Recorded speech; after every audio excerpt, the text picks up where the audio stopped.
All right, on into week 2 of this 30-day technique challenge. Glad to have some of you still with me. I think some people have fallen by the wayside by this point already, but never mind about those people. They just don't have the same kind of commitment that we've got. In today's exercise, I'm going to return to the spider, and as I mentioned, this classic guitar exercise has lots of different variations that you can try. We just did a basic version on day 1, but one thing that I like to do with this exercise is to mix up the order of our 4 fingers. So there are various different permutations that you have available, and I'll put a list of all of them up on screen now. I think there are 24 different possible permutations of fingers 1, 2, 3 and 4. I think that's correct. Maths isn't my strong suit, so if there are any more than 24, do let me know.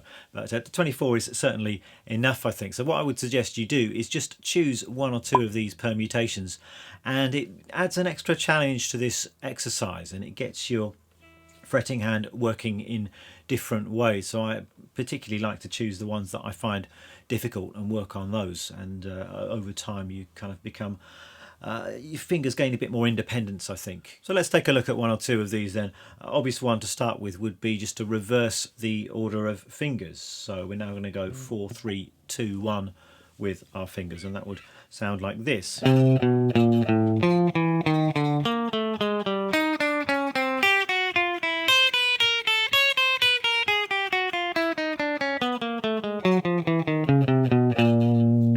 Work your way up or down the fretboard with that exercise. When you're doing these permutations, I prefer not to reverse the permutation on the way down or anything like that. I stick with the same finger order, whether I'm ascending or descending. It just keeps it a bit more straightforward, I think.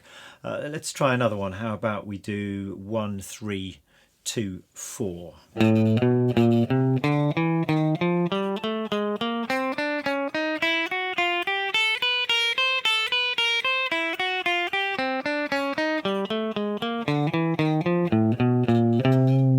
Really good exercises for your finger independence, just getting your fingers to do what you want them to do. And as with the classic version of the spider exercise, you want everything to be in time, nice and smooth, clear connections between the notes. You don't want any gaps between the notes or staccato notes in there.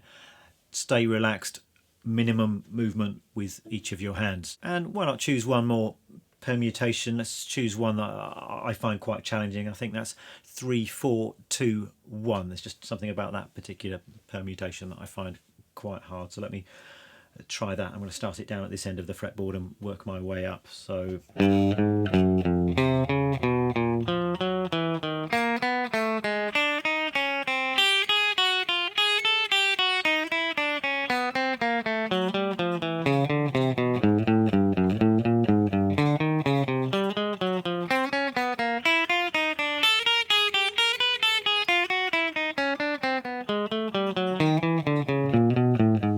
and so on up the fretboard. So that one's quite challenging for me for whatever reason. So I suggest you go through these permutations, and it's good with technique just to identify your weaknesses, and that will indicate the thing that you should probably be working on. So give that a try. Of course, get the metronome out and make sure you're playing it in time, nice and evenly, and I'll see you in the next video.